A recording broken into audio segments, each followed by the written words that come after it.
Good morning. Welcome to the Heritage Foundation and our Douglas and Sarah Allison Auditorium. Of course, welcome those who join us on our heritage.org website on all of these occasions. Remind our in-house guests to be so kind to check your mobile devices to see that they have been silenced or turned off. And of course, for those watching online, you're welcome to send questions or comments at any time, simply emailing speaker@heritage.org. Following the initial presentation today, my colleague Jim Phillips will lead our panel discussion. Mr. Phillips is Senior Research Fellow for Middle Eastern Affairs in the Douglas and Sarah Allison Center for Foreign Policy Studies. He's a veteran foreign policy analyst and has worked for Heritage since 1979, authored dozens of papers on Arab-Israeli security and foreign policy issues, as well as testified before Congress on a wide variety of Middle East issues. Hosting and introducing our special presenter is Luke Coffey, who serves as director of our Allison Center for Foreign Policy. Before joining us here at Heritage, Mr. Coffey served in the United Kingdom's Ministry of Defense as a senior special advisor to then Secretary of State for Defense Liam Fox. He was the first ever non-UK national to be appointed by the Prime Minister into this role. Prior to this, he worked in the House of Commons as an advisor on defense and security issues for the Conservative Party, and he is also a veteran of the United States Army, having been stationed in Italy and the Southern Europe Task Force Command. Please join me in welcoming Luke Coffey. Luke?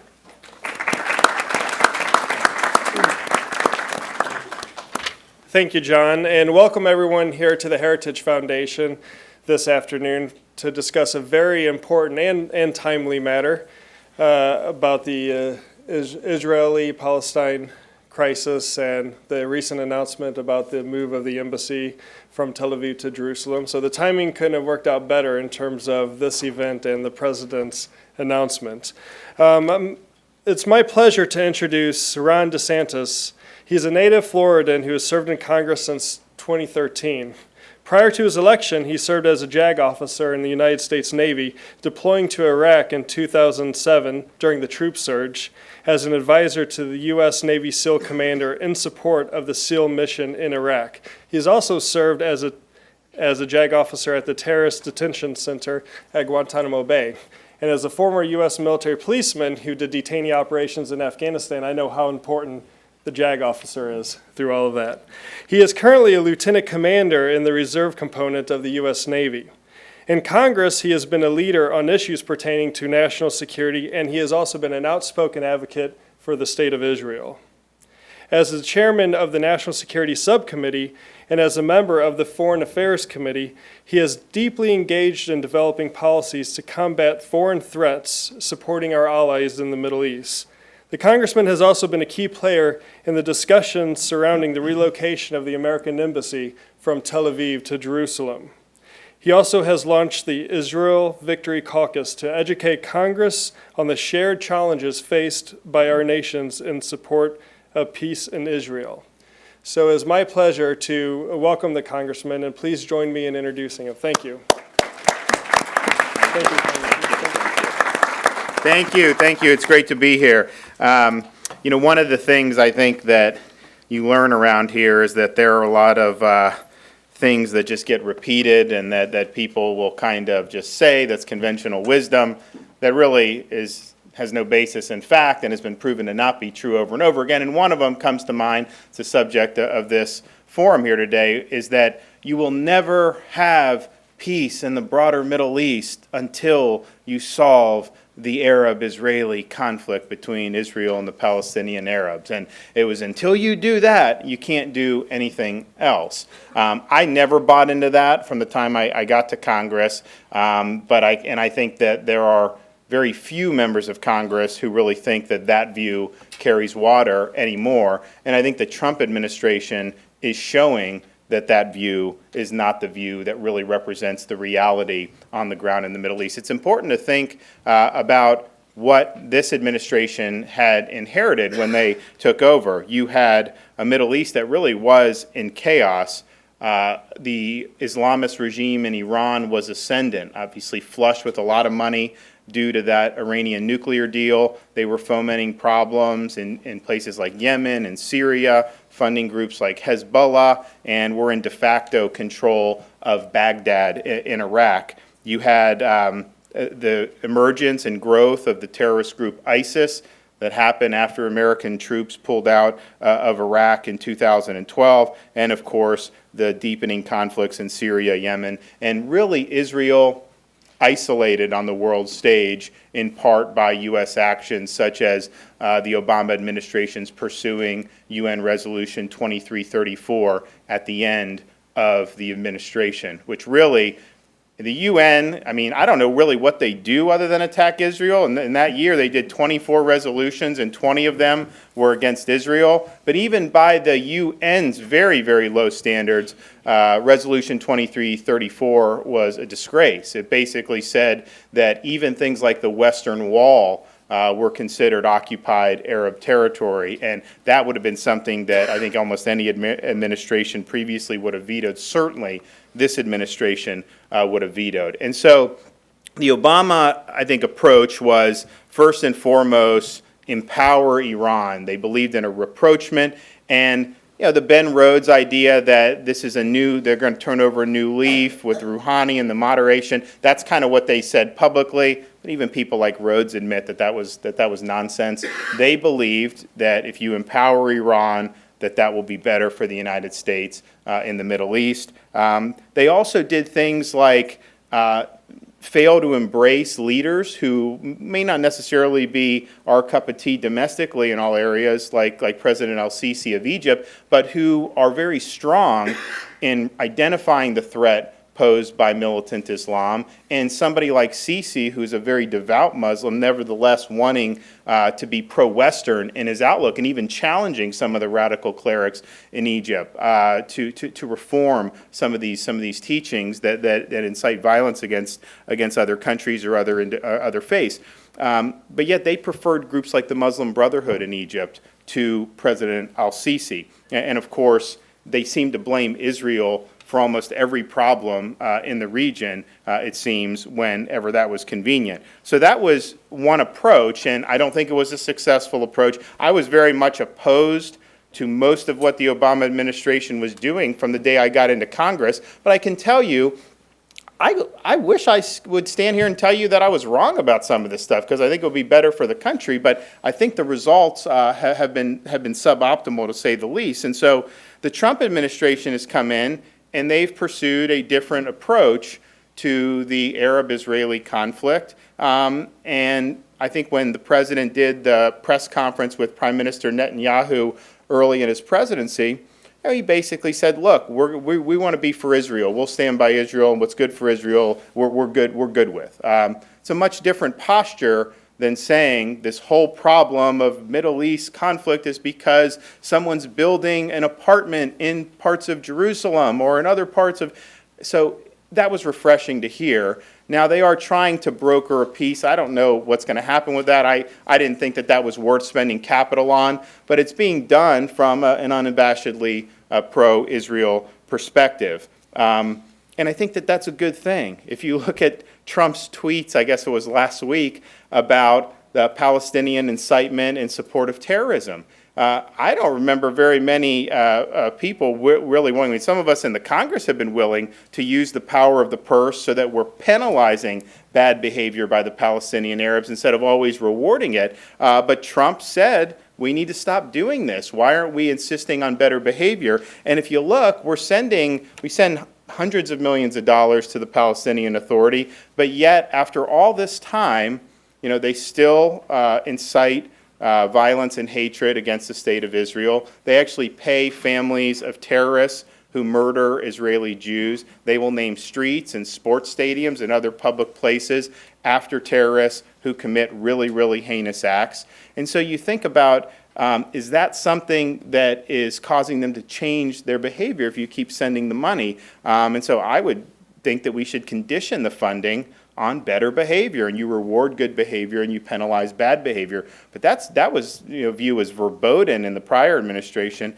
Trump has come out and done that and made those statements. We'll see if there's more meat on the bones, but I think that would be very, very fruitful to do, because when you talk about the conflict between the Arabs and the Israelis, the number one issue is why there's a conflict is because the Palestinian Arabs do not recognize Israel's right to exist as a Jewish state.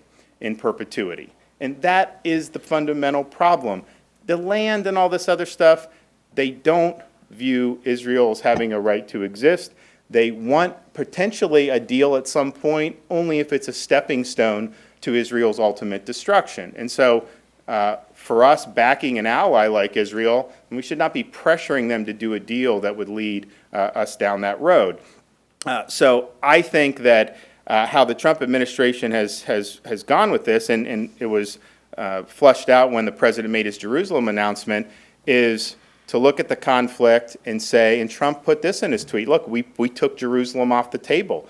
I think that makes it, I don't think it's likely we're going to get a deal, but I think that makes it more likely that you get a deal because people, they're not going to be under any illusions that somehow Israel's a transient country. But with the embassy decision that the president made, I thought it was one of the best speeches that I can remember an American president making. It was something that I was invested in, admittedly, from the beginning of the president's term, because you had other presidents that said, hey, we're going to move the embassy. They'd say the right things in front of the different interest groups, and it's not, I mean, American Jews support it, but American Christians really support it, so it's not just a Jewish thing. Is they'll go and they'll talk to the evangelicals, they'll talk, and they'll say, we're going to move the embassy, we're going to do it. Everyone says it.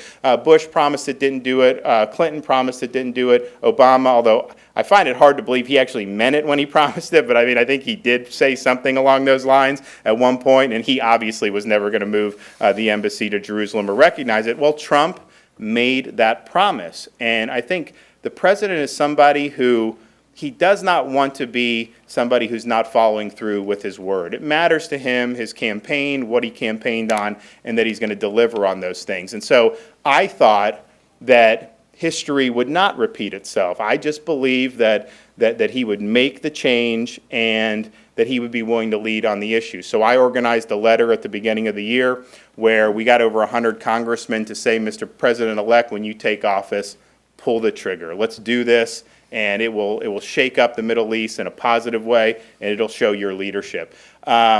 And so he got that. But I can understand why he didn't do it on day one, because you don't really have your government in place yet. And Lord knows there weren't too many people at the State Department who supported recognizing Jerusalem. So I understand that. I then took a trip. I'm the National Subcommittee chairman for oversight, and we do a lot of embassy issues. So I went to Israel in March, and we identified all the sites, potential sites, where you could establish an American embassy.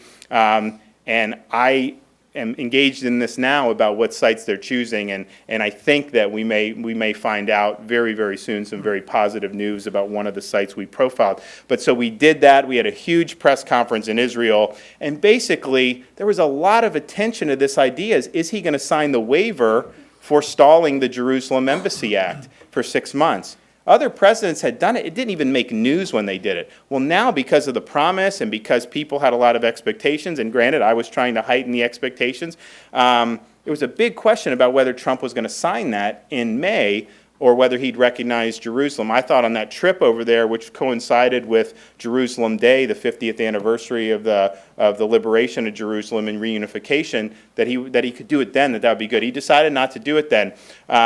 So we weren't deterred. We did a big hearing with some great guests like Dory Gold, Ambassador Bolton, and others, highlighting why it would be good for America's national security interest to recognize Jerusalem. And there were a number of components to that, but one of them, I believe, is being borne out, is that when in the Arab world, if you're acting swiftly and with strength, that's something that makes a big impression on a lot of those leaders. Even if you're acting against their interests, if you're the strong horse, that's something they respect. When you show yourself to be backing down and be a weak horse, even if you're doing it in a way and taking a position that they agree with, that causes them to wonder whether you really can keep your word or not. And so I think for Trump's personal prestige, it was important. I also think it was good for the country. So the waiver decision was coming, and people were asking questions. It was going to be another media event. And President, to his credit, I think pretty much all his advisors, except maybe the vice president, were telling him, just sign the waiver. We don't want to ruffle any feathers or anything. And I can tell you from going and being briefed by people on the ground there with the State Department and with some of our other agencies, I did not find a single person in the career civil service who said that recognizing Jerusalem would be anything other than a major disaster that would cause the Middle East to erupt in flames. I didn't find one person who said we could do it, it wouldn't be that big a deal. They were all saying that this would be something that would cause all these problems. Well, and so that, I think that was reflected in the president's senior leadership, because that was the information they were being given. So I think that they expected that, and the president, to his credit, said, no, we got to deal with this. I said I would do it. What's the plan? Let's do it. And his decision to recognize, and he actually ended up signing a waiver, but he recognized Jerusalem and said, I'm ordering the State Department to get this done, I thought was a great act of statesmanship. And I'm excited that if the plans that are being discussed now end up being implemented, that we could have a temporary embassy open sometime this year. And so instead of saying next year in Jerusalem, at least for the embassy, we can say this year in Jerusalem, which would be nice. So that posture of support towards Israel, I think, has been very, very important. And I think he had the freedom to do that because the administration took a different posture towards the Islamic Republic of Iran. Trump said it was one of the worst deals ever negotiated, said it was a disaster. Same kind of thing happened in some ways with the embassy, where his advisor said, hey, you just got to recertify. So he did it. Then he did it again, thinking like, okay, why am I recertifying this? What are we going to do? And then finally he told them, hey, we need to so that decision to, where he wasn't going to certify under domestic law, I think showed that this is a president that understands the threat posed by Iran and posed by the Iran nuclear deal. Well, that is music to the ears of the Gulf states, places like Saudi Arabia, the United Arab Emirates. They fear Iran's influence.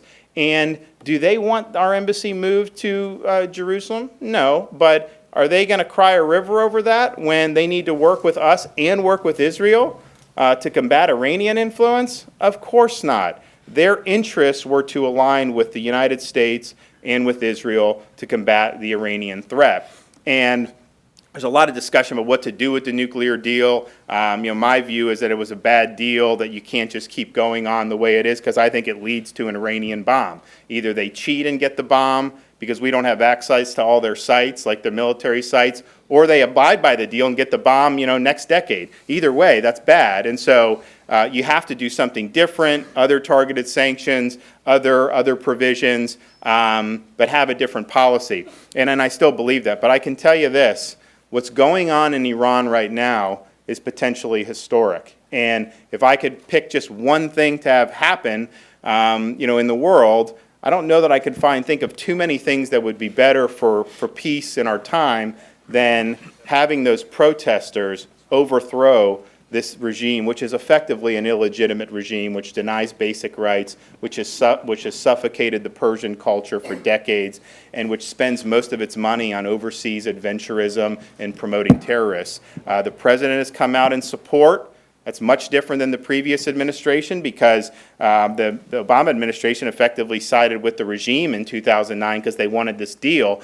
I think that we have to use whatever tools at our disposal can be effective.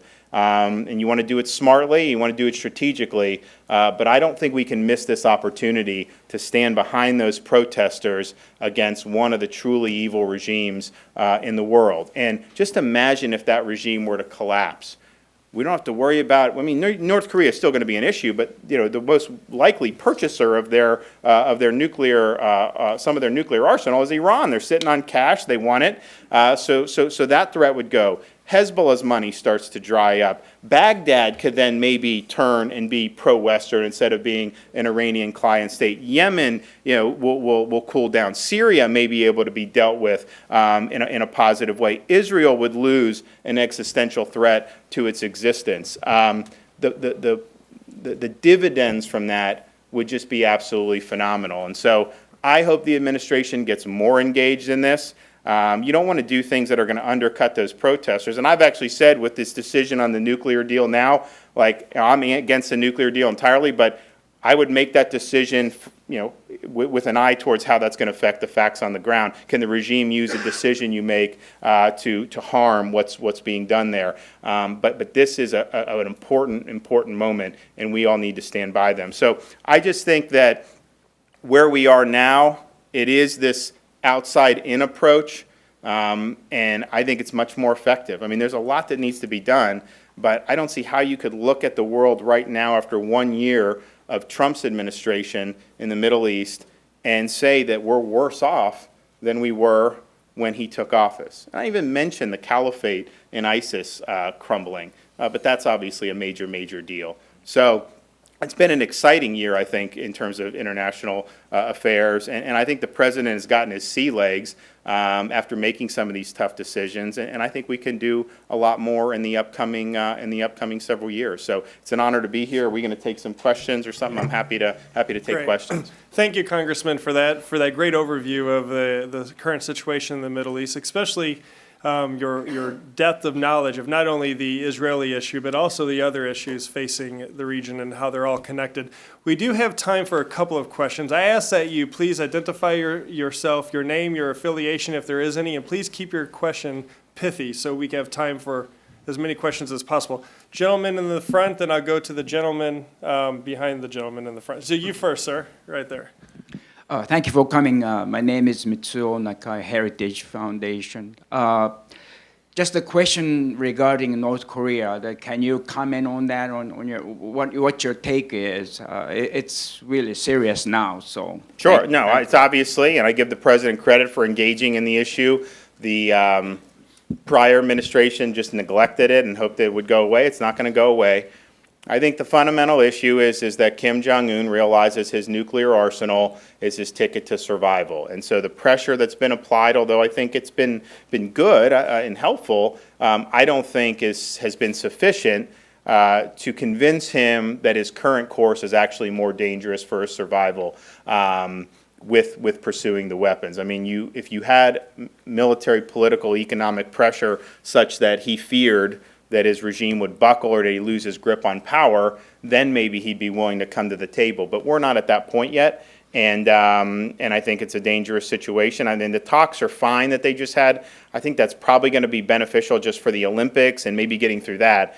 But we're not even sniffing any negotiations on the nuclear program right now. So that's his calculation, and if we change the calculation, then you can make some headway. The gentleman here with the microphone. Hi, my name is Dmitry Preobrazhensky. First, I just wanted to say to me, it was very disgraceful and sad that you said something as an elected official that's blatantly not true. The United Nations did not adopt 24 resolutions in 2016, 20 of them related to Israel. It adopted 76, and 1 was related to Israel. So I'd appreciate it if you... I don't think that's right. Yeah, well, no. you can double check your facts, Yeah, so thank you. So my My question is... the stuff's been widely reported. I don't think it's much up for dispute. So Okay, go ahead. Thank you. Check your facts. So my question is, how do you see the negotiations happening between Palestine and Israel? Do you see it as with the U.S. as a third party, as a broker between Israel and Palestine? Do you see it going to a more multilateral form? Thank you very much.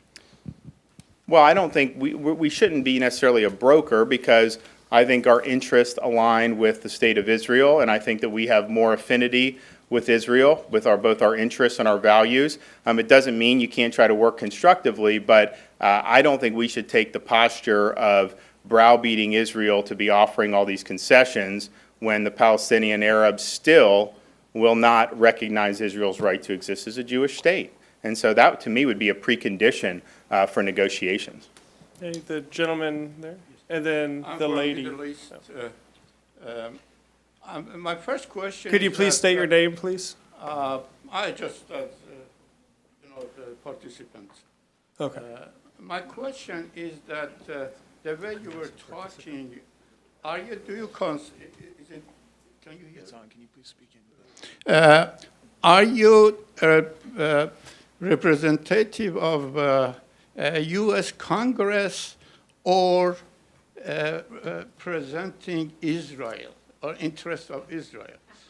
That what I see, the damage that Israel has been done to all of this backlash against Is that Israel. the question? Is, I think, do you represent the U.S. Congress or the Knesset? And the backlash that's created against the Sorry. U.S. in the whole Sir, world sir, is because due to of time, Israel. we're running I have short. another Well, just one issue. question, Well, no. please. You've had your say, so that's enough. Thank you. So he mentioned my background. So, I'm a military veteran, obviously swear an oath to the Constitution. Of course, I represent my constituents and America's interests. I happen to think that it's in America's interest to have a good relationship with countries that share our interests from a security perspective and that share our values. And Israel does both of those. There's other countries in the region which share our interests, may not necessarily share our values, and if you listen to what I said there are times when you should be working with people like Sisi and working with Saudi Arabia to fight Iranian influence. If we share neither interests nor values, like with Iran, then it's very difficult to have any type of relationship with those countries. And so it's all from the perspective of the United States, and I think your question was somewhat ridiculous. And I think we have time for one final one. The lady caught my eye first there. Yes, thank you. First of all, I want to thank you immensely. Thank you. And I want to thank President Trump, who I once doubted. There are millions of us who are thrilled at what he's doing and what you're doing. The two questions is, one, you Just implied... one question. One question, okay. Well, how is the State Department taking this, and what do you do about a State Department that has clearly been on the wrong side of history for a very, very long time? Well, I think it's a good question in the sense of you have the permanent bureaucracy, and then you have administration policy and the political appointees, and the permanent bureaucracy, they will offer resistance from time to time. And I think this is one where you probably had close to as unanimous as possible in opposition to what the president decided to do. I mean, I'm not saying every single one, but man, I would say at least 90% of the people who've worked in that region would probably have said that. And then you hear reports about, well, we may have a temporary embassy in like 4 to 6 years or something like that. No, that's not going to be acceptable. So I think it remains to be seen. What I've heard is I'm cautiously optimistic that you will see some action to implement the policy. And if there's not, then there's people like me in the Congress who can conduct the oversight and make sure that the policy is being followed. I mean, the State Department works for the American people, not the other way around. And so when we have an election and we have policies implemented, it's the job of the department to implement those policies. And it doesn't matter. It shouldn't matter your personal views. I mean, you had in Kabul on election night 2016, the State Department at the embassy. I mean, they had a Trump piñata that they were ready to break open. That's their views, and that's fine. But you gotta follow the policies that are being handed down. And if you're doing that, then I think it'll be good. But I think that they have at least had to have some introspection about the lack of fallout that they had predicted over this issue. I mean, the fact of the matter is, all the predictions I was told, not one of them has come true from people who've been studying the region for a long time, who work in the region, who've been in the U.S. government for a long time. And that's just, whether it's groupthink, I don't know, but that's just and it's not just the State Department, it was other agencies as well. So we are where we are with that. Great. Well, I'm afraid that's it in terms of time. I would like to thank the Congressman on behalf of the Heritage Foundation for taking time out of your busy schedule to join us today. Please join me in thanking the Congressman. Thanks. Thanks, guys.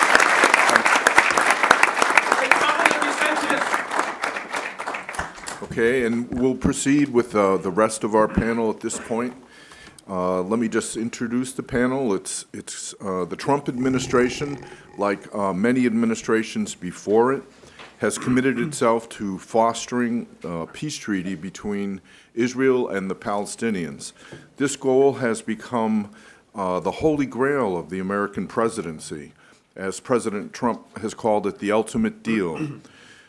Yet there's been remarkably little progress on peace negotiations since the Oslo peace negotiations broke down in the 1990s. Is peace possible? And if so, what should be the role of the United States in creating the conditions for such a peace? We're fortunate to have with us today two of the most distinguished conservative experts on the Middle East, and I'll introduce them in turn. Our first speaker is Elliott Abrams. He's a senior fellow for Middle Eastern Studies at the Council on Foreign Relations here in Washington, D.C. He's carved out a long and distinguished career in the public service, serving as Deputy Assistant to the President and Deputy National Security Advisor in the administration of President George W. Bush, where he supervised U.S. Middle East policy and the Democracy, Human Rights, and International Organization Directorates of the National Security Council. He was an Assistant Secretary of State in the Reagan administration and received the Secretary of State's Distinguished Service Award from Secretary of State George Shultz. In 2012, the Washington Institute for Near East Policy gave him its Scholar Statesman Award. He was educated at Harvard, the London School of Economics, and Harvard Law School. And before joining the Bush administration, he was the president of a think tank here in Washington, the Ethics and Public Policy Center. He also was a member of the U.S. Commission on International Religious Freedom, rising to become chairman of the commission in 2001, and later serving a second term as a member of that important body. From 2009 to 2016, he was a member of the U.S. Holocaust Memorial Council, which directs the activities of the U.S. Holocaust Memorial Museum, and he's a member of the board of the National Endowment for Democracy. He teaches U.S. foreign policy at Georgetown University's Edmund A. Walsh School of Foreign Service, and he's the author of 5 books, including most recently Realism and Democracy, American Foreign Policy After the Arab Spring, and he spoke about this at Heritage last fall. So it gives me great pleasure to welcome Elliott back here again. Thank you. You can speak here or up there. I'll speak here. Yeah. Okay, want to stay here? Yeah. It's a pleasure to be here and back at Heritage and to be with Daniel Pipes, who is a friend of a few years standing. We went to college together. So I think you asked the right question. Is peace possible? I say that because frequently the way the question is asked is, how do we get to the two-state solution? And that is not the right question. The right question is, how do we get to peace?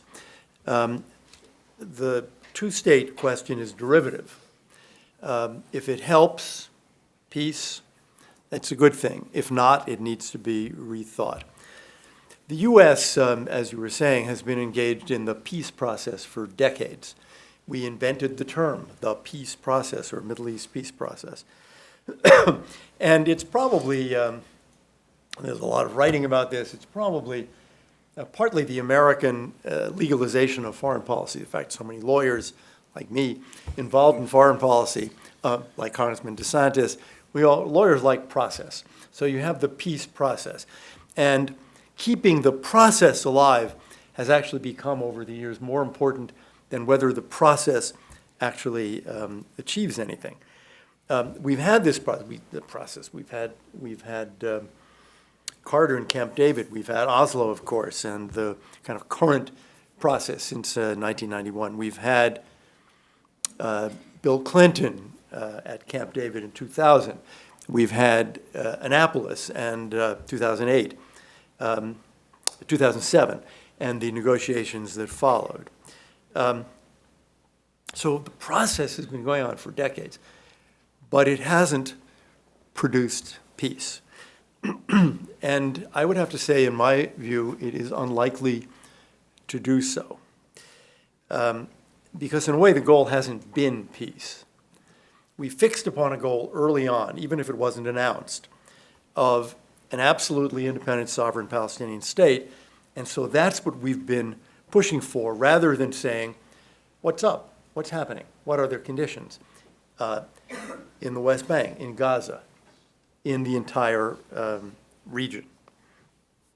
It's also the case that it's very difficult to get to this achievement if the Palestinians keep saying no. And actually, they've been saying no for about 80 years, starting from the pre-World War II discussions when the Palestine Mandate was in the hands of the British. Ehud Barak's proposals at Camp David in 2000, to which Arafat said no. Ehud Olmert's more liberal proposals in 2008, just before he left the prime ministership, where President Abbas said no. I think the window for Palestinian statehood was open widest from roughly 2000 to 2008. But I think it is closing. Why is it closing? For one thing, the Palestinian refusal to admit the reality that they have actually, and Daniel has written a great deal about this, they have been defeated. But with the support of many in the Arab world and in the Muslim world in particular, and some in Europe, they've refused to acknowledge this. And of course, if you refuse to acknowledge reality of their defeat militarily by Israel, then you're going to have attitudes and approaches in the negotiations that are unreal. So that's one reason, the refusal to acknowledge reality. A second, that outside support in doing so, particularly from the Arab world. A third reason is just terrible leadership. I mean, sometimes you get lucky, you know, and you have Václav Havel, and you have Walesa, and you have Mandela. And sometimes you don't get lucky, and you have Haj Amin al-Husseini, and you have Yasser Arafat. The level of leadership has not been what anyone would have hoped for. Would a Palestinian state be viable? That's a question we should ask if our policy is going to be to support Palestinian statehood. I mean, think of thought experiment. Let's assume you create a Palestinian state and counterfactually, there's no security problem. There is no security problem. There is no terrorism. It has been removed from the face of the earth. The Palestinian entity that you have just created has no port. It has no airport. It has no currency. It has no natural resources. It has no productive economy. So I would think that the logic would be that that entity is going to be tied to, you might even say fall upon, one of its neighbors, either Israel or Jordan, for survival. And the logic of it, I think, is the logic that existed decades ago, which is, makes a lot more sense for it to be related somehow to, or in a form of confederal relationship with, an Arab Muslim Sunni state rather than the Jewish state. The logic, it seems to me, is that the major city you turn to is Amman, not Tel Aviv. The airport you turn to is Queen Alia, not Ben Gurion. Now, people say it's unrealistic. It's unrealistic today. I don't think it's so easy to say it's unrealistic 10 years from now or 20 years from now. The Jordanian population itself is changing. I mean, there are about 250,000, it's a population of about 4 million, so 250,000 Iraqis who did not go back to Iraq and are not going to. I think that's realistic. There are over 1 million Syrian Sunni refugees. Are they going to go home? Or is that going to be another big change in the population of Jordan? The Middle East is changing in many, many ways. So it seems to me that the notion that the only possible outcome is a truly sovereign, independent Palestinian state needs to be thought about again. It shouldn't be so shocking, actually. That would be a change in the American viewpoint. There have been other changes in the American viewpoint. I worked, as Jim mentioned, for George Shultz in the Reagan administration. The policy of the United States was to oppose the creation of a Palestinian state. Clear, stated policy. And then we changed. So the notion that we could say, well, we changed because the world changed. And the world keeps on changing. So we want to have another look. We could change again.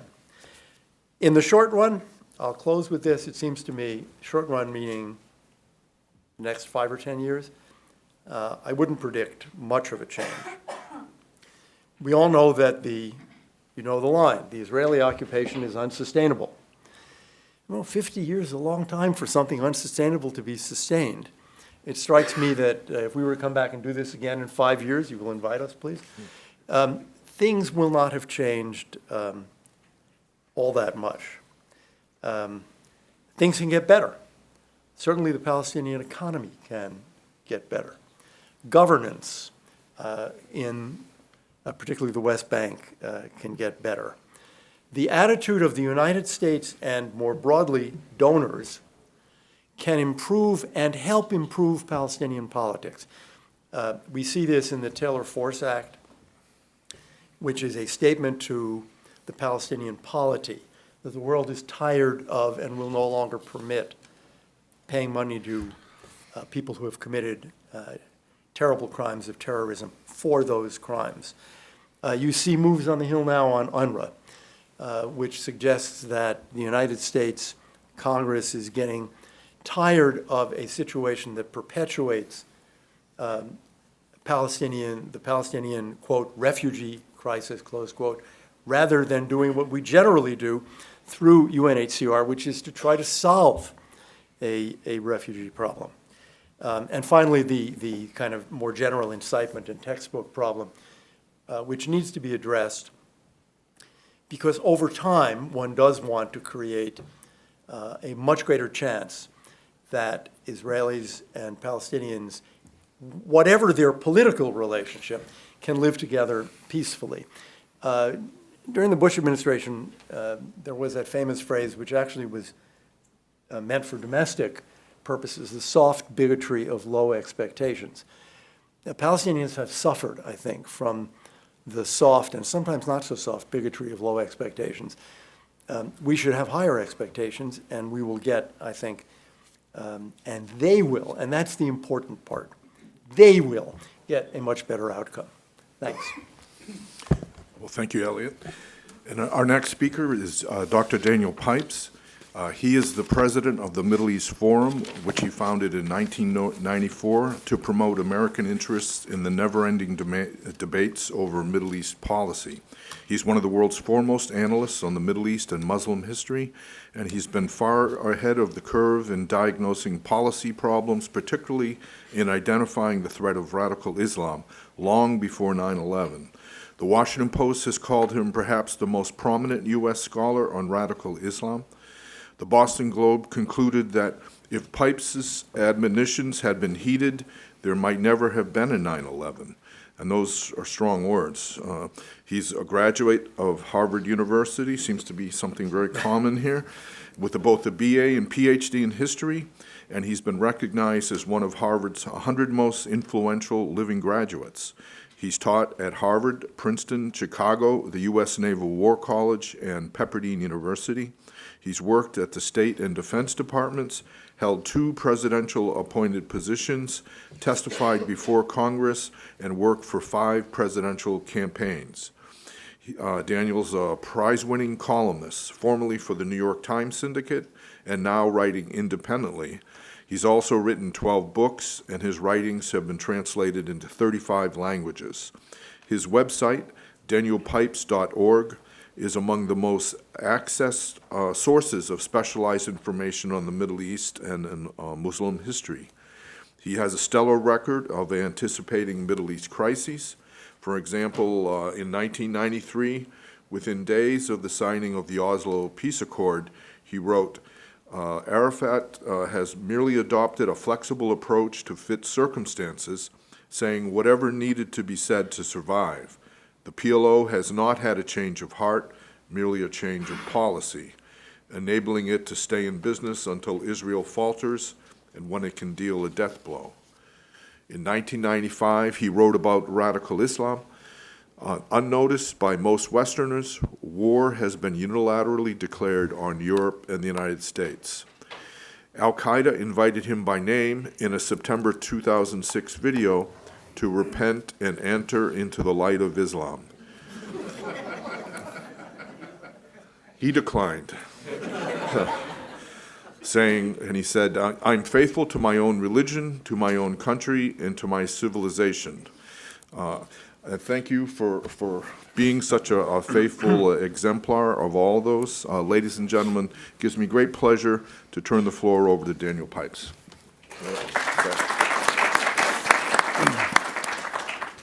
Thank you so much, Jim, and good afternoon, ladies and gentlemen. What he didn't mention is I worked here for a summer in 1984, and what Elliott didn't mention is that the last time we did an event together was 1971. So, in reply to the question before us, President Trump's ultimate deal, is Israel-Palestinian peace possible? My answer is yes. But I would like to propose a completely different approach. I do not think that the existing approach, which goes back 30 years, of peace processing, about which you've heard quite a bit now, is going to work. It can be improved, perhaps, which I think the Trump administration is doing. It's improved version. But it ultimately will crumble because it depends on Palestinian acceptance of Israel, which has not come about and is not coming about. And therefore, that is the topic that needs to be addressed. That cannot be addressed in diplomacy. That needs to be addressed in a very different way. So I'd like to take a step back before proposing an approach. And I'll start by giving you 3 dates. Well, actually 6 dates. First 3 and then another 3. The first 3 are 1865, 1945, and 1975. The end of the Civil War, World War II, and the Vietnam War. All of those were conclusively ended wars. It ended. It was nothing more. The South never rose again, the Germans didn't rise again, and we didn't try and go back to Vietnam. Let me give you 3 other dates. 1917, 1953, and 1967. The end of, 1918, the end of the First World War, the end of the Korean War, and the end of the Six-Day War. Those were inconclusive. Any day, the Korean War could restart. Any day there could be hostilities between Arabs and Israel. The difference between these 2 sets of dates is the sense of defeat. In the former, there was a sense of defeat. It was over. In the latter, there wasn't. Simply to lose a round of a war is not to have a sense of defeat. Giving up on one's war goals means being defeated. And that's what we Americans experienced in 1975. Victory, I would define as imposing one's will on the enemy. The enemy gives up. You've prevailed.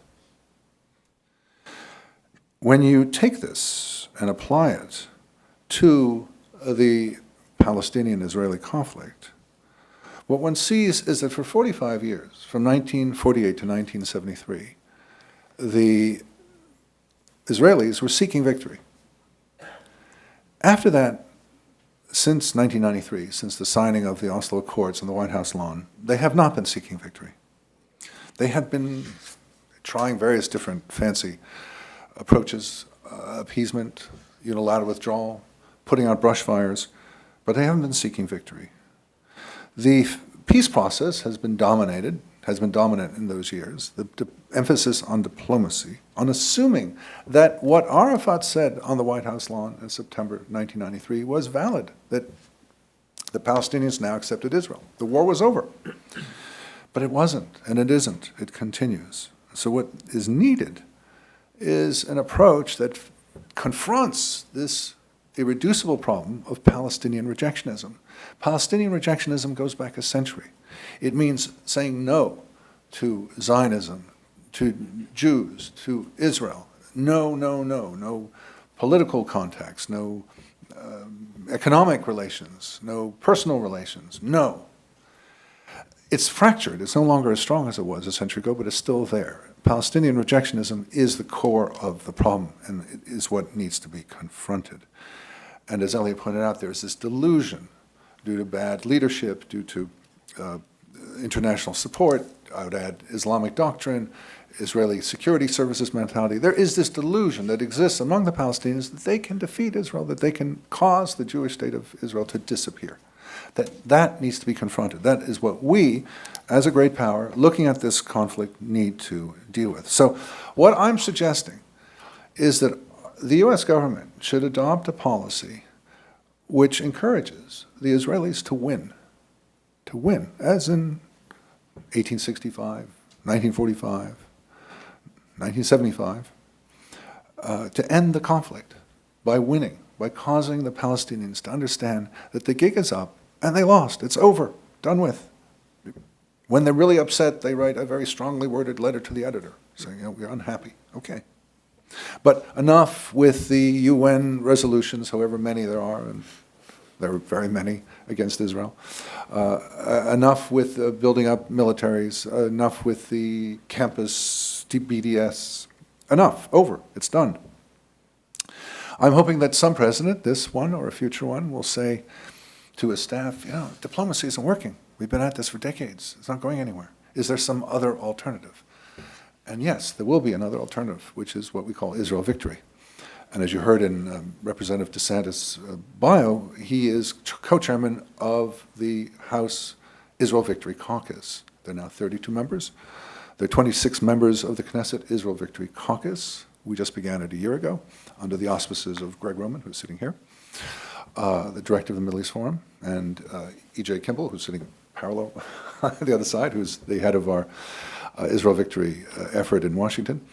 We're building the political base for it, and we're building the intellectual base by giving talks like this, having studies, commissioning studies, bringing this up as an alternative to the existing paradigm. And let me emphasize that it is an approach. It is not a number of policies. We're not saying two-state or not two-state. I have my own opinions, but that's not the point. The point is that Israel needs to convince the Palestinians that it's over. The conflict has been resolved by the fact that Israel is a flourishing, powerful state. The Palestinians have a very oppressive and weak polity that isn't working. It's a long-term effort. The goal is not to change policy in the next few months, but it is, with time, to put something else on the table that fits the historical pattern. You don't end wars through negotiating. I mean, think of Vietnam. It didn't end through negotiations. It ended by the North Vietnamese army coming in and taking over. That's how wars end. Wars end when one side gives up. And we have close relations with Israel. As Representative DeSantis said, we share interests and a moral base with it. It should be the side we want to win. We should help it win.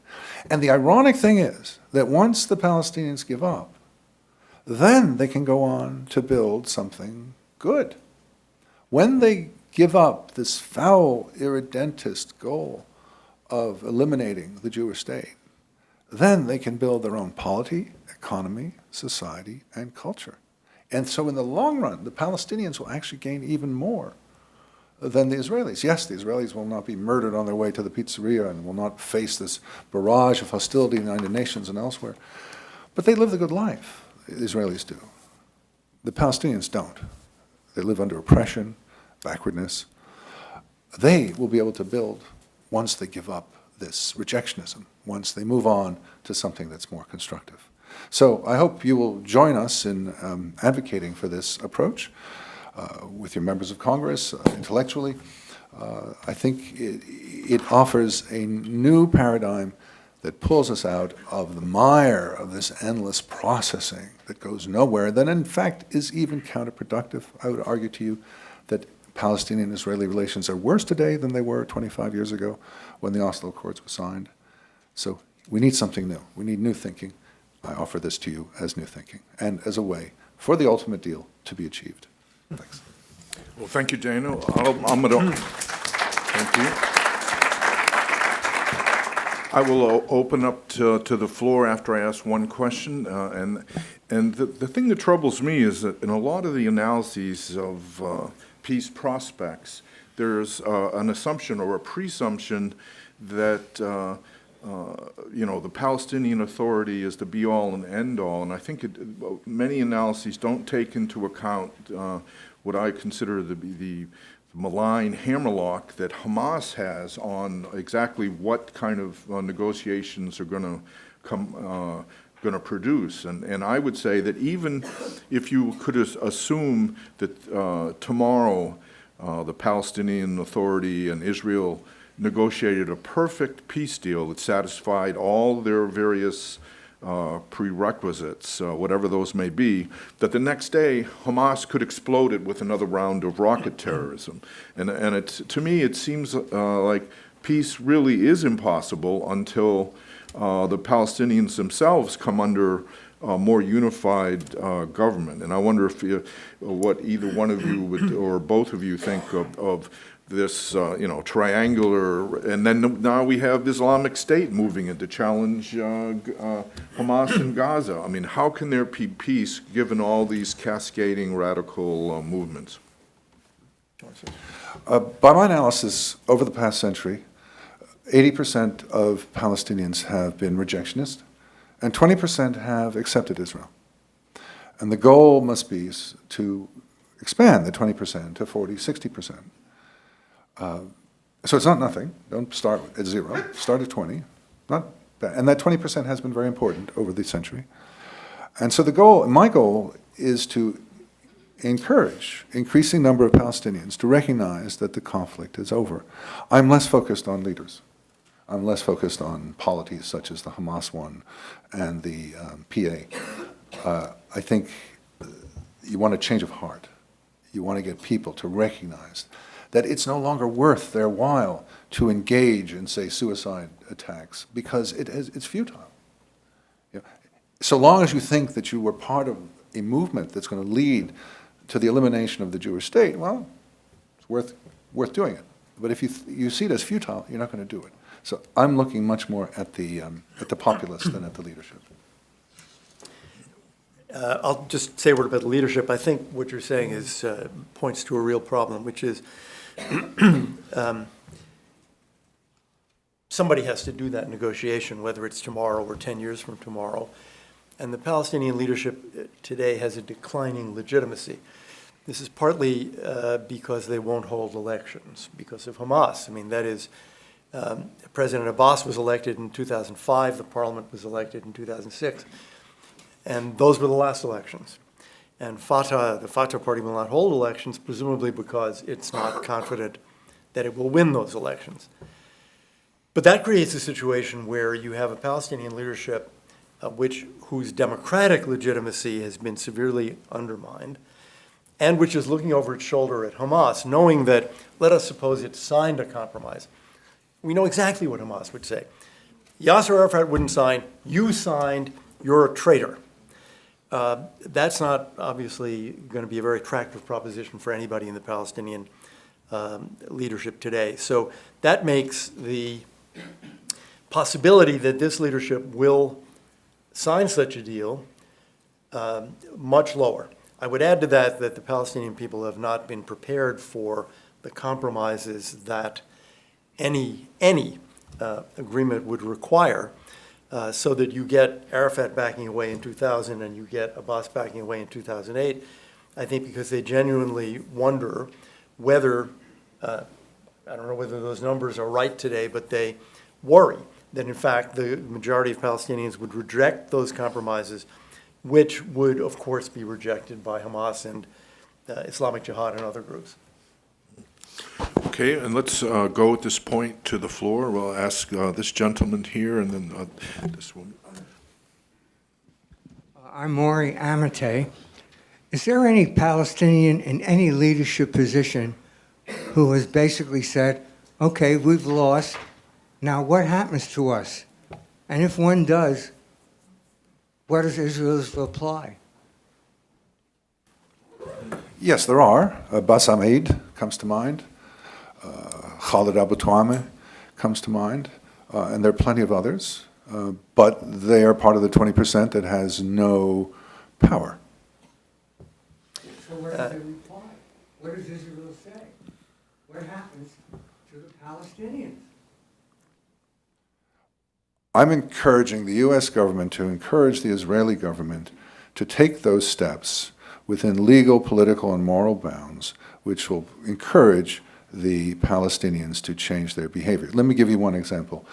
2 days ago, an Israeli rabbi, father of 6, was murdered in cold blood. Obviously, the Israeli government is going to try and find the murderer.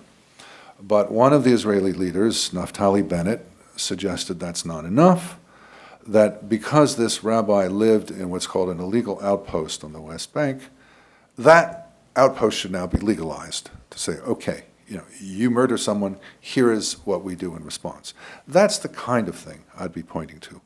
That would send a signal rather rapidly that murdering fathers of 6 is not really a helpful step for the Palestinians. In fact, it is counterproductive. James? Yes, hello. Mariah Bass, and I work at the Heritage Foundation. Thank you so much. So my question, although we're dealing with the question of whether peace is achievable, is what are the U.S.'s next step should be.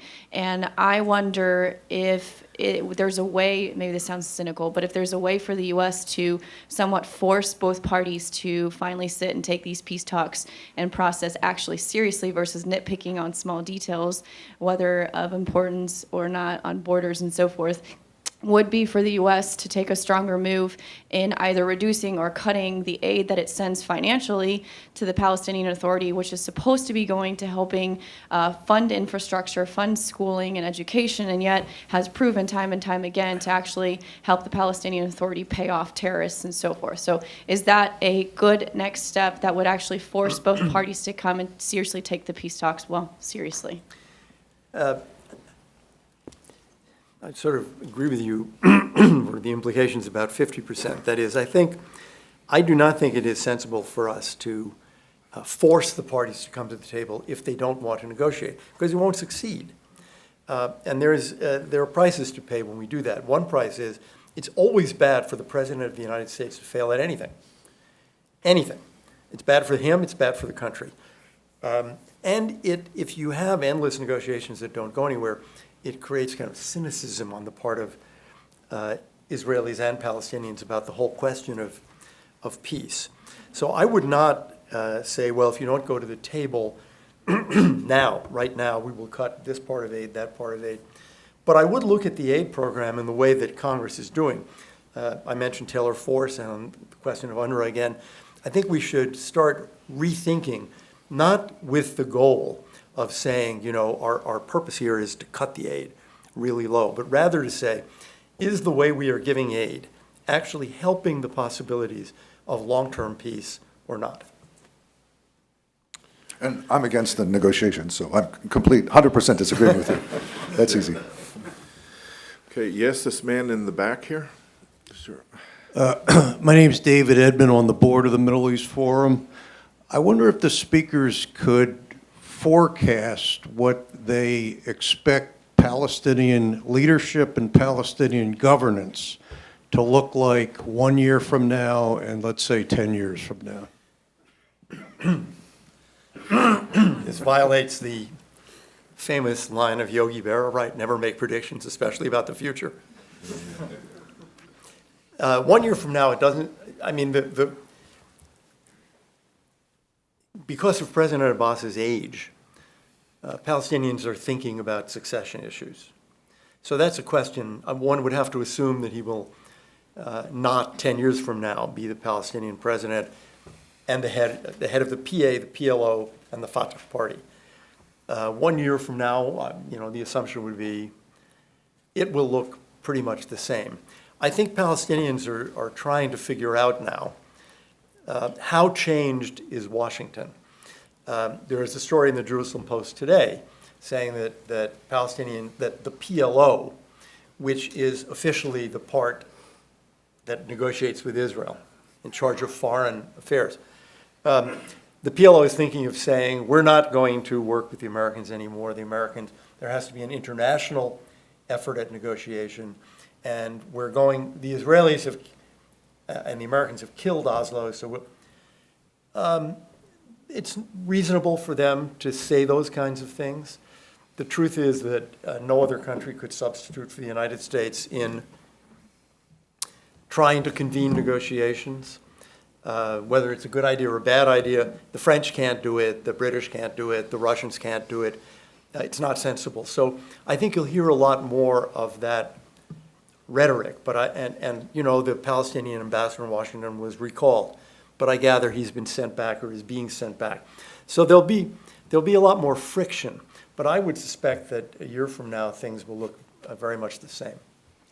I found it amusing and very happy that the Palestinians have decided to boycott the United States. Made my day. As for what things will look like in the future, well, should the existing paradigm be continued with the peace processing, which I call war processing, it'll look the same. It may not be Abbas, but it'll be someone who is in that same tradition of rejectionism. Harder rejectionism or softer rejectionism, but rejectionism. and we'll still have the same conditions we have today. Only if there's a complete shift will there be a prospect of something better. But at this point, that's only something to be hoped for. There are no signs of it. Yes, this woman right here, and then the man behind her. I'm Darlene Jackson with the National Black Republican Council and allied at RNC. Also a member of the Heritage Foundation as well. I want to thank, can you hear me? Yeah. Oh, good. I want to thank the entire panel for taking the time out of your busy schedule to bring forth this scholarly data to us audience, and we really appreciate it very much. I also want to ask a question to Dr. Pipes. You mentioned that Israel would never be accepted due to the Palestinian rejectionism.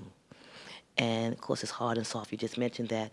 And you said go back more than 100 years, which will bring us somewhere around the 19th century or 1900s. So now we're in 2017. And my question to you is, with the bloom or the boom of social media, how does that affect the Palestinian rejectionism? Is it more harder or is it more softer? What's the impact of social media? I would say it has led to it becoming harder. People tend to talk to their own. You are in discussion with people who share your views and whatever it might be, and therefore you tend to get more excited and stronger in your feelings. So I think as you can see in this country, left and right have become harder, more hostile to each other. I think you find the same elsewhere. Let me point out, though, that we're talking about Palestinians. We're not talking about Arabs. We're not talking about Muslims. One of the striking things that happened that Representative DeSantis noted is the lack of response to the Jerusalem step. And what's most especially striking is that the Arab states, of which there are 22, the Arab states were quiet. I mean, yeah, they made the modest condemnation. The Saudis called it irresponsible, but they didn't want to deal with it. And there was this extraordinary New York Times piece a week ago which had the tapes of an Egyptian policeman calling up talk show hosts and saying, leave Jerusalem alone. It was remarkable. A policeman calling up talk show hosts saying, stay off this subject. It's not an Egyptian national interest for you to talk about this. And that was, I mean, we only have that one concrete incidents, but clearly across the board, they weren't talking about it. So this is not Arab-Israeli, this is Palestinian-Israeli. It's very different. And whereas there's so many more Arabs than Israelis, and so many more tanks, and so much more everything, in fact, the Palestinians are a very, very weak enemy. They have no economy and no military, to put it simply.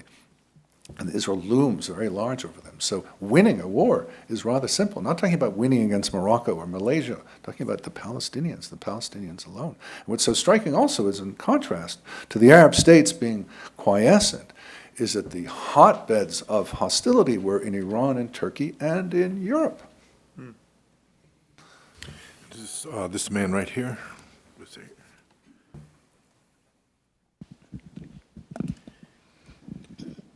I'm Frank Alzona with the Center for Free Cuba.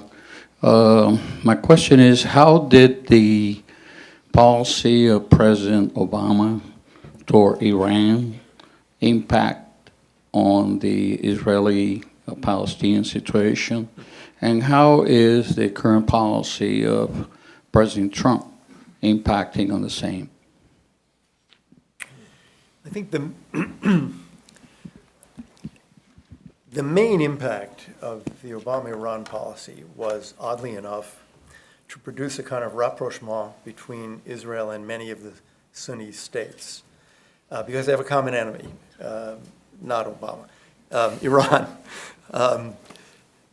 That common fear of Iran, of its support for terrorism, of its support for war, has led to what appear to be improved relations. I'm not even talking, I mean, one assumes there are lots of secret meetings, but you can see this in the tone of comments. Daniel just mentioned the reaction to Jerusalem. It's striking to me now, when there is a terrorist attack in Israel, the official Saudi reaction on Al Arabiya is always, we condemn this attack, we condemn all terrorism, this is unforgivable, and period. That didn't happen 10 years ago. So I think it's that is a oddly beneficial impact. I don't think there was much of a long-term impact on the Israeli-Palestinian situation. And if you think of it, there were 8 years of no negotiations, despite considerable efforts by the president and especially by Secretary of State Kerry in the Obama second term. Tremendous amount of time put in on this, but nothing happened. So I would say I think it just kept the process going weekly for another 8 years, but had no significant impact on it. As a historian, I savor the ironies of history. And one of them is that the huge amount of money that we paid to the Iranian government created a rise in expectations that led to the outbreak of revolts in the last few weeks. It looks like they've been suppressed, but it was a factor that in the long term I think harms the Iranian regime more than helps them. Another irony is that U.S.-Israel relations, I tend to like it when U.S.-Israel relations are not so good. Because when they're really good, as for example during the Bush years, Elliott, don't listen to this, George W. Bush years, the Bush administration would make demands of Israel, such as, to be technical, leaving the Philadelphia corridor, which were dumb demands that the Israelis, because of the flourishing relations, just felt they had to do. But when there are tensions, as there were during the Obama years, then the Obama administration makes all these demands and the Israelis happily ignore them.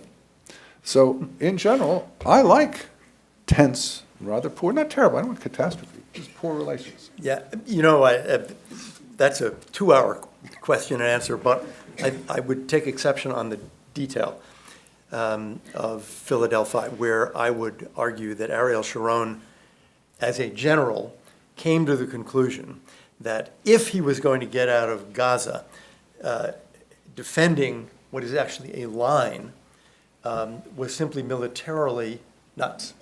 So I don't think it was actually something that he did because of American pressure. I think it's something he did for military reasons, but that just, you raise it, so. Okay, this man right here. Thank you very much for coming. I'm Max Nonigan. I'm junior at Mount St. Joseph in Baltimore, Maryland. Yesterday, President Trump, he had a press conference with the Norwegian president, and he got a question regarding a comment a general made. He said that war is coming, and specifically, you know, with his strategic, you know, where he is in Norway, you would think it's with Russia. But where do you see Russia, especially making strategic movements in the Middle East in the next few years? You want to start? Well, I think Putin, to a surprising degree, has been able to reinsert Russia as a great power in the Middle East. And I think part of that was the Obama administration's policy in Syria, its failure to push back, and behind that, I think also was its focus on striking a nuclear deal with Iran. Everything else came second. So I think the Russia is back, and I don't think it's back to the extent that it was, say, before '73. I don't think it has much of a role to play in peace negotiations, but as a security force, I think it's back definitely in Syria, and it has a growing alliance with Iran. I see two major vulnerabilities. One is the fact that Moscow has aligned with Tehran, and has created hostility in so many other places. And secondly, Russia is a declining power. It's demographically and economically going down. So, you know, good luck, make hay while the sun is out, but China is the real issue, not Russia. Russia is transitory. China is going to be the problem of the future, much, much more serious. Okay, this man right here. Yes, maybe Dr. Pipes addressed this in passing with reference to Naftali Bennett's recommendation. But how do you get, we're talking about the population, how do you expand that 20%? And in the foreseeable future, oh, I'm sorry, my name is Louis Morano. I forgot to identify myself. In the foreseeable future, especially in terms of considering Abu Mazen's advanced age, would you anticipate any Palestinian leader, non-rejectionist, being able to survive, physically as well as politically? My focus is, for the reasons you're implying, not on leaders, but on the populace. Reducing that 80% rejectionist element to something less than 50%, so that eventually a non-rejectionist leader could survive. But no, not now. It's a long-term project. It'll take time. It'll take step by step, one Palestinian after another, coming to a conclusion that hoping to eliminate Israel is a forlorn dream. It's just not going to happen. Let me ask a question. Where do you get the 80-20? Because I haven't seen that. I have it from a lot of statistics. I have a weblog entry on this going back to the 1920s. Various surveys that have shown this. Be happy to send it to you. And I think if you looked up 20% Palestinians, my website, danielpipes.org, you'll see about 10 different surveys and historical researches that point to this general number. I mean, there was what I would call a positive effort under Salam Fayyad as prime minister. That is an effort to build, I'm not quoting, but as he put it more or less, we need to build Palestine despite the occupation. Forget the occupation. That's Israel's business. Our business is to build, institution by institution, to create a government, to create an economy. It is a sort of Zionist concept. That is, the Zionist movement had no way of knowing would there be a Jewish state in 1918 after the war, or in the 30s, or in 1945, or in 1960. All they knew is build, build, build. You have to be ready if and when the day comes, which is, I think, essentially what Fayyad was saying. Now, he only won his party won 2 seats in the Palestinian legislature, and he was ultimately forced out by the Fatah party, of which he was never a member. There is impressionistic evidence. I will have to look at the data.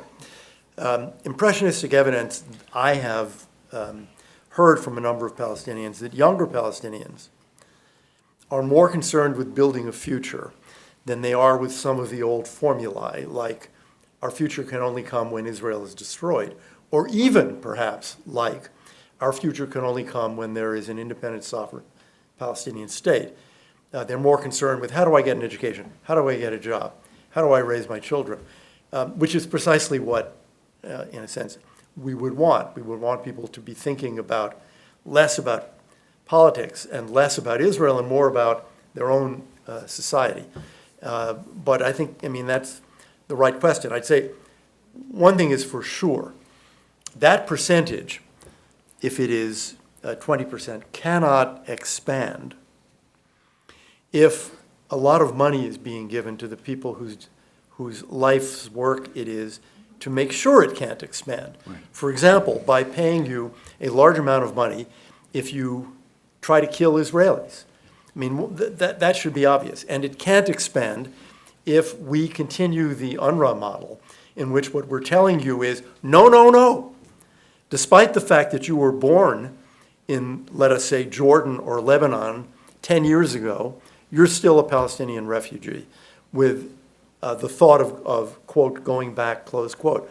So we are by directing money in American money, American taxpayers' money, to those institutions, practices, expenditures, hurting very much the cause of expanding the 20% to 80%.